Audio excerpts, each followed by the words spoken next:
요즘에 한국 사회가 정의연 사건 때문에 시끌시끌합니다. 21대 총선도 끝나고 아마 언론에서도 특별히 코로나19 사태를 제외하고 나면 반복되는 사건이기 때문에 더 집중을 하는 것 같습니다. 개인적으로 저는 정의연 사건을 굉장히 안타깝게 생각을 합니다. 저도 NGO 단체에서 꽤 오랫동안 활동을 했고 또한 여전히 그러한 일들에 관심을 가지고 있는 입장에서 시민단체들, 더구나 30년 가까운 세월 동안 이 땅의 역사를 바로 세우기 위해서 활동했던 시민단체가 어떻든 내부의 분열이나 아니면 회계 장부 문제 때문에 주변 사람들로부터 그리고 사회로부터 여러 논란이 된다 하는 것은 굉장히 안타까운 일이라고 생각을 합니다. 저는 정의연 사건의 실체가 아직 완전히 드러나지 않았기 때문에 어느 쪽에 편을 드는 것은 지금은 아직 이르다고 생각을 합니다. 단지 제가 최근에 검찰의 압수수색을 보면서 좀 안타깝게 생각하는 것이 지난번 조국 전 장관 때의 사건도 그렇고요. 검찰이 자꾸 검찰의 자신의 원래 역할을 잃어버리고 있는 것이 아닌가라는 생각이 들어 안타깝습니다. 제 개인적으로는 조국 전 장관 사태나 이번에 정의연 사태나 엄밀히 말하면 이것은 법적인 문제는 아니라고 생각을 합니다. 사회윤리적 차원에서 이 문제를 다뤄야 되는데 검찰이 여기에 관여를 하면서 사회윤리적 담론이 법적 문제로 비화되게 된 것이죠. 저는 검찰이라고 하는 조직이 우리나라에서 가장 법적인 문제에 대해서 전문적인 지식을 가지고 있는 사람들이라고 생각을 합니다. 물론 현재의 사법제도가 정말 변호사를, 검사를, 그리고 판사를 길러내기에 좋은 제도인가에 대해서는 의문이 많습니다. 왜냐하면 제가 생각하기에 법 쪽에 있는 사람들처럼 변호사나 판사나 검사들처럼 한국 사회로부터 신뢰를 받지 못하는 직업군도 없기 때문이죠. 사실 목사도 한국 사회 구성으로부터 제대로 신뢰를 받지 못하는 입장에서 제가 이런 말을 한다는 것 자체가 잘못해보면 아이러니입니다만은 목사든 아니면 법조인이든 두 직군 다 이 사회로부터 큰 신뢰를 받지 못하고 있는 건 사실입니다. 가장 신뢰를 필요로 하는 직군들에서 사회 신뢰를 받지 못한다고 하는 것은 지금처럼 단순히 법문을 달달달 외는 것만이 좋은 판사, 검사, 변호사를 선택하는 길인지에 대해서 한국 사회가 좀 진지하게 고민을 해야 된다고 생각을 합니다. 어떻든 지금의 모습을 보고 있으면 특히 검사들은 굉장히 문제가 많습니다. 모든 문제를 법으로 해결하려고 하는 법만능주의가 그들의 의식 속에 있는 것이 아닌가라는 생각이 들어요. 아니면 뭔가 정치적으로 영향을 미치려는 불순한 의도가 있는 거겠죠. 검사가 어떤 것이 법적 문제고 어떤 것이 사회윤리적 문제인지를 구별하지 못한다면 그들은 그 역할을 감당할 자격이 없는 것입니다. 이러한 관점에서 조국 전 장관 사태도 그렇고 이번에 정의연 사태도 그렇고 검찰이 법적 판단이 아니라 정치적 판단에 의해서 이 사건들을 끌고 가는 것이 아닌가라는 생각이 들고요. 그래서 이 문제가 더 복잡해지는 것이 아닌가라는 생각이 듭니다. 사실 한국 사회의 엘리트들 문제가 많죠. 진보적 사회운동을 하든 보수적 사회운동을 하든 한국 사회 엘리트들에게 요구되어지는 기본적인 사회윤리적 의식이 부족한 것이 사실입니다. 그렇기 때문에 한국 사회 엘리트들 가운데서 문제가 생겼을 경우에 그것은 사회윤리적 담론을 통해서 공론장에서 그 선과 악의 문제를, 옳고 그름의 문제를 가리는 것이 옳은 것이고요. 그래야 그 사회가 더 성장할 수가 있습니다. 마찬가지로 시민사회단체나 NGO도 마찬가지죠. 90년대부터 급속하게 성장했던 한국사회 NGO 그리고 시민단체들 중에 사실 시민단체로서 필요한 윤리적 가치를 제대로 정립하지 못한 단체들도 많이 있습니다. 앞으로 21세기 한국사회 NGO와 NPO 혹은 시민단체가 성장하기 위해서는 21세기 시민사회가 요구하는 윤리적인 가치를 지켜야 한다고 생각을 합니다. 하지만 그렇다고 해서 그러한 가치가 제대로 지키지 않는다고 해서 사회윤리적 담론의 문제를 법적으로 끌고 가는 것은 검찰이 자신의 정체성을 제대로 이해하지 못하고 있고 자신의 권한에 대해서 과신하고 있다는 것을 보여주는 것이라고 저는 생각을 합니다. 어느 단체나 자신들이 무엇을 왜 존재하고 무엇을 할 수 있으며 무엇을 위해 달려가야 되는지 그 방향을 상실하게 되면 타락을 하게 되고 그 가치가 훼손이 됩니다. 저는 교회 공동체도 마찬가지라고 생각을 합니다. 왜 우리가 그리스도인으로 부름을 받았고 그리스도인들은 어떤 사람이고 무엇을 향하여 달려나가야 되는지에 대해서 우리 스스로 정체성을 상실하게 되면 우리가 아무리 그리스도인이라고 불린다 할지라도 그 가치는 훼손될 것이며 의미가 없어지는 것이죠. 오늘 한국교회가 70년대와 80년대 급속한 성장을 통해서 한국 사회의 기득권층으로 많은 권리와 권한 그리고 자본을 축적하게 되었습니다. 그 권한과 그 자본을 정말로 하나님의 나라를 위해서 사용했는지 우리는 생각해 보아야 됩니다. 지금 잘 되고 있으니까이 아니라 지금 왜 우리가 목사라고 하는 직업이 사회 구성원으로부터 신뢰를 상실하게 되었고 왜 시민사회로부터 교회 세습의 문제나 아니면 교회가 사유화된다라고 하는 비판을 받아야 되는지 진지하게 고민해 보아야 될 것입니다. 저는 그것이 교회가 우리 자신의 가치를 상실했기 때문이라고 생각을 합니다. 지난주에 말씀을 드린 것처럼 한국교회가 21세기에 새롭게 정립해야 될 가치는 생명을 존엄히 여기는 가치입니다. 돈이 아니라 자본이 아니라 조직이 아니라 구조가 아니라 아니 교회 건물이 아니다. 아니 목사라고 하는 직업이 아니라 그리스도인으로서 하나님께서 당신의 독생자를 주시면서까지 구하고자 했던 그 생명의 존엄에 대해서 교회가 다시금 재정립을 하고 달려나가야만 21세기 한국교회가 바르게 설 수 있다고 생각을 합니다. 문제는 그러한 교회가 나아가야 될 가치를 오늘 한국교회, 특히 한국의 대형교회, 그 가운데서도 기독교 근본주의적 성향이 강한 교회들이 그 가치를 자꾸 왜곡하고 있다는 데 있죠. 그래서 자꾸 한국교회 미래에 대한 부정적인 이야기들이 들려옵니다. 사실 저는 한국교회 미래를 그렇게 긍정적으로 보지 않습니다. 가난한 성도들이 점점 늘고 있고 주일학교가 없는 교회가 태반입니다. 일부 대형교회만이 많은 성도들로 넘쳐나고 있지만 대부분은 수평 이동을 통해서 작은 교회에서 큰 교회로 몰려온 것이죠. 경제체제가 몰락할 때에 대기업만 살아남고 중소기업이 몰락하는 것처럼 한국교회가 몰락할 때도 재벌 구조를 따라 성장해왔던 한국교회 역시 이러한 몰락의 구조를 따라가고 있습니다. 이런 식으로 10년만 계속되면 작은 교회나 중소형 교회는 주변에서 찾아보기 힘들게 될 것이고요. 대형 교회들만이 북적되겠죠. 하지만 또 10년이 지나고 나면 과연 그 대형 교회가 그 건물을 유지할 수 있을 만큼의 성도들을 모을 수 있을까요?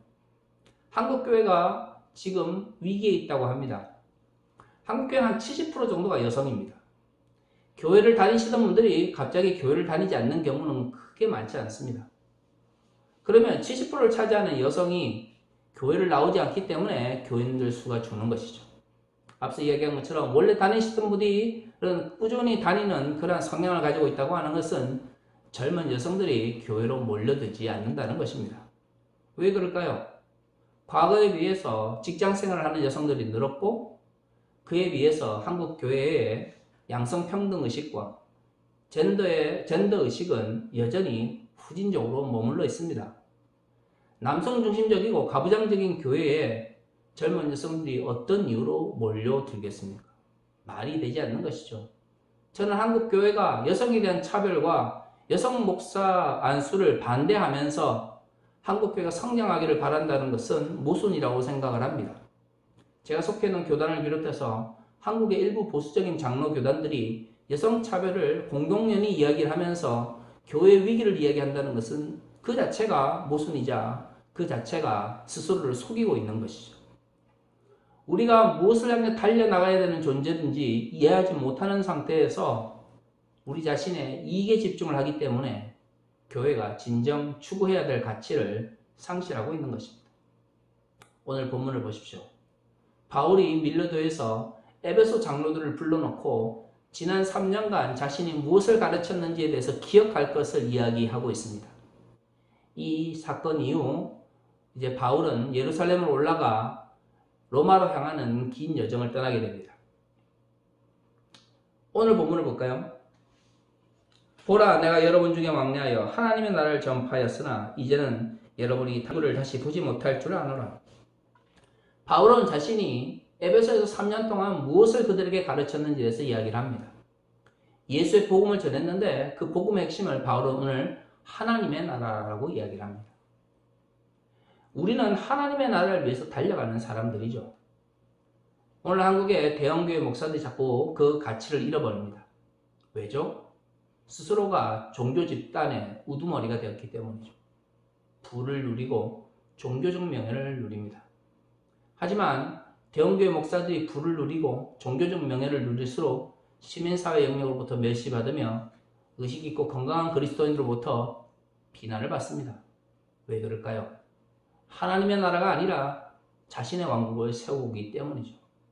입술로는 예수 그리스도의 복음을 이야기하고 입술로는 성서의 구절을 인용하지만 정작 그들의 목적은 하나님의 나라가 아니라 자신이 더 많은 부를 축적하고 자신이 더 많은 종교적인 권력을 얻기를 원하는 것입니다.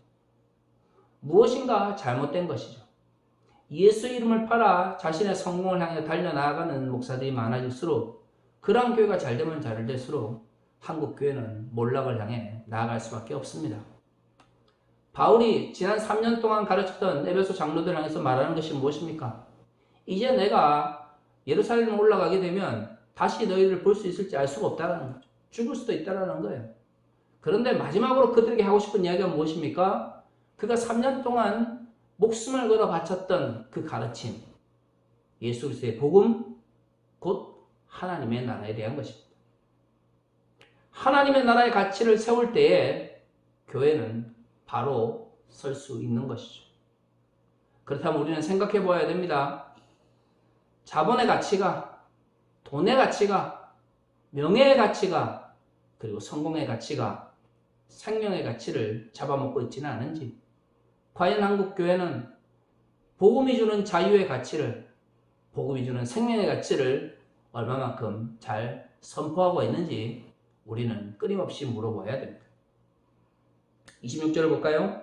그러므로 오늘 여러분에게 증언하거니와 모든 사람의 피에 대하여 내가 깨끗하니 이는 내가 꺼리지 않고 하나님의 뜻을 다 여러분들에게 전하였습니다.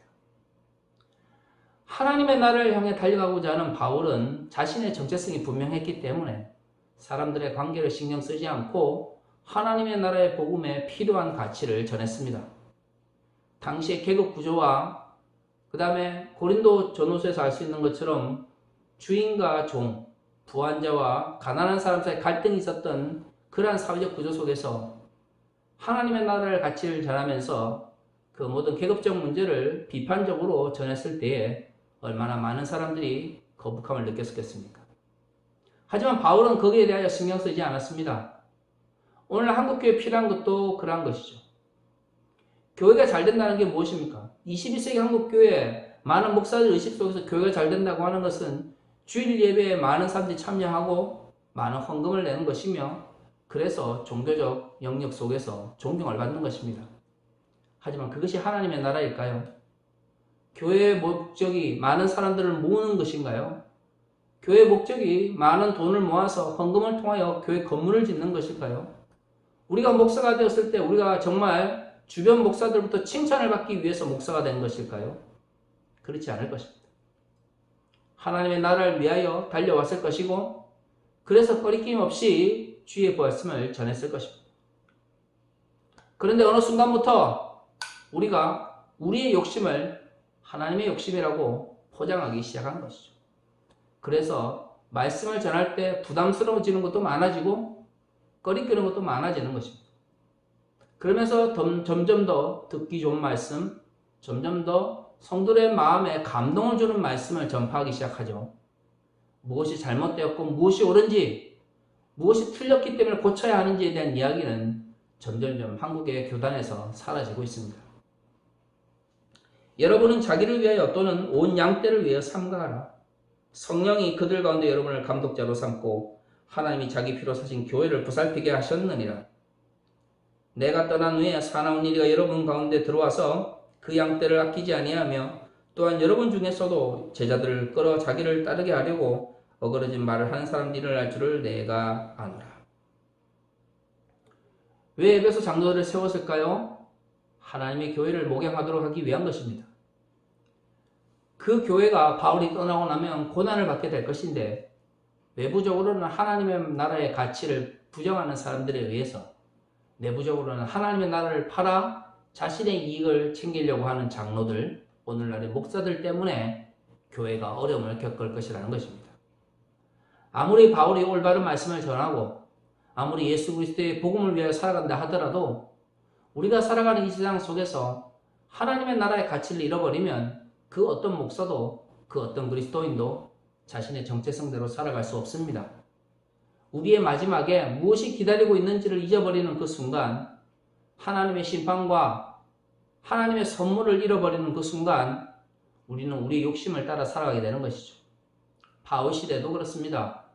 하나님의 양떼를 목양하고 그것을 위해서 교회를 세웠고 그 교회를 위해서 감독자를 세웠는데 외부로부터 어려움을 겪게 되죠. 오히려 이것은 더 나을 수 있습니다.